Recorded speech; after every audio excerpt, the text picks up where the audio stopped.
After a 33-year career, this is the first time I've ever used, I guess you would say, all the batteries that are available to us now.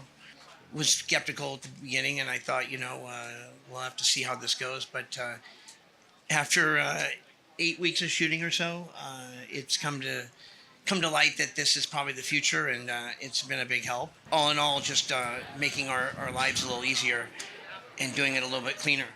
Now that we have battery systems, it makes it on the lighting side, it's much more efficient to move and have things further away to where you can have lights and not have to run what we used to call a ring of fire around the entire set, so that there was cable that was powered at any point around the set at all times.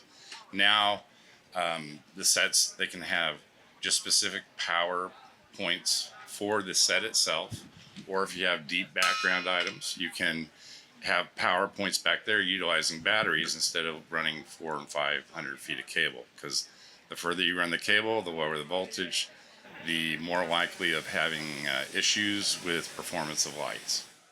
In regards to my experience being a set generator operator, I was on a project where we were shooting in a lot of run and gun stuff in a lot of highly restricted locations, such as a live international airport on the tarmac.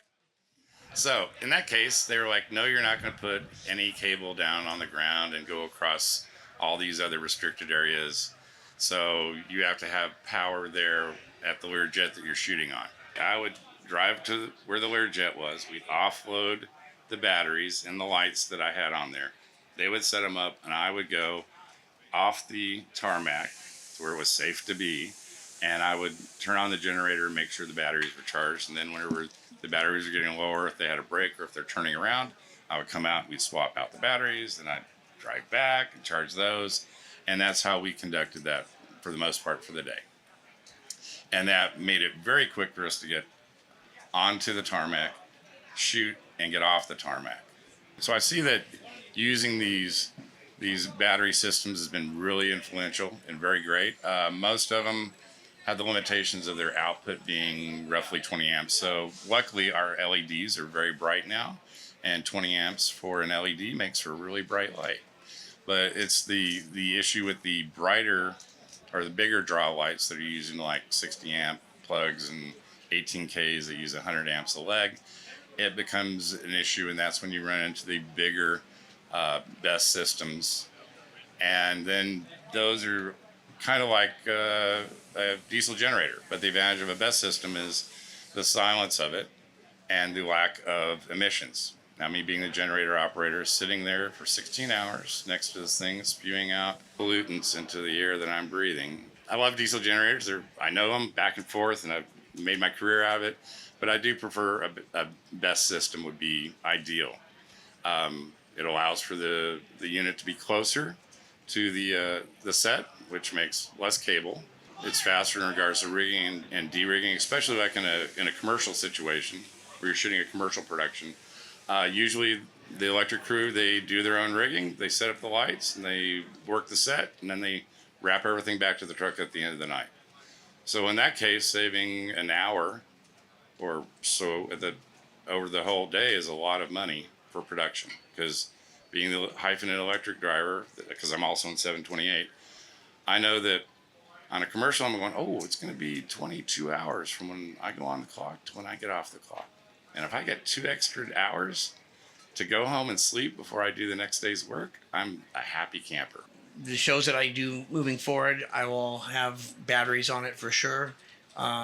If the producers aren't up to speed, I think I can probably share with them enough information to make them understand that this is the way to go. We have such big footprints when we go out and do shoots, with all the trucks and all the different things that burn fuel. And if we can get away with using batteries for our movie sets, it's a good thing. A lot of times, on the Scouts, I'm sure you all might know that they will pre-rig certain lights, and so they have to test them. And before, they would have a generator go with them, and that's another generator burning fuel at another location. that doesn't need to burn now. Collectively, it's going to be a big deal over time. So I think Yeah, I see that. it's the way to go. We were shooting at LACMA, and they said, "Oh yeah, the diesel generator not on the property, not even on the curb in front of the building." So they calculated it was going to be about 1,000 feet of cable. Well, the voltage drop on that would have meant that the HMIs would not turn on.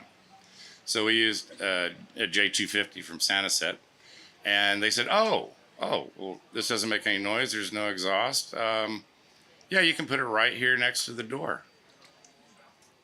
Saved 1,000 feet of cable. Saved 8 hours of a rigging crew. Just that cable run.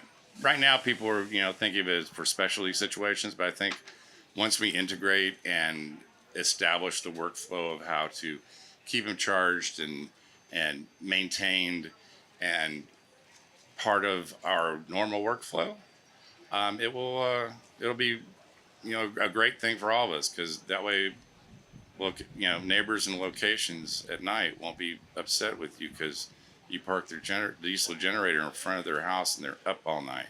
Now it's gotten to be that you can have so much power in such a small footprint that it really makes a lot of sense, because you can actually do something. You can take a battery, and you can light an LED that can put out the equivalent of a 20K tungsten lamp running off of a battery, and not just for 5 minutes. And it also gives you a lot more latitude to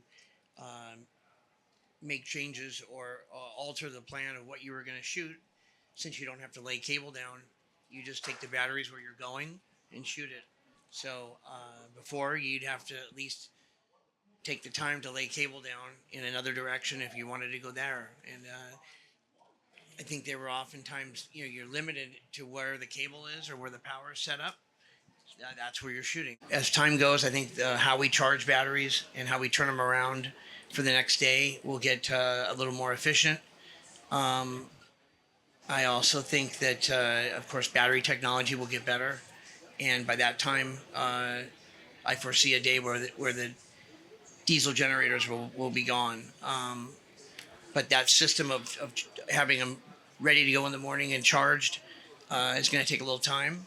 But I think this is the future. So I'm happy to be a part of it. Okay, perfect segue into base camp. So the charging of batteries when you're not shooting, i.e. overnight, but that it may be day or night. So with base camp, I'm dealing with a lot of BESS systems, and they're usually coming in the form of cast trailers. Integrating these systems, it still requires me to sometimes lay some cable, but now I'm not having to do the full cable package, not having to worry about the full load on my generator, and supplementing the solar systems charging the batteries. And so I only have to worry about if it's the end of the week and somehow I'm running out of battery storage.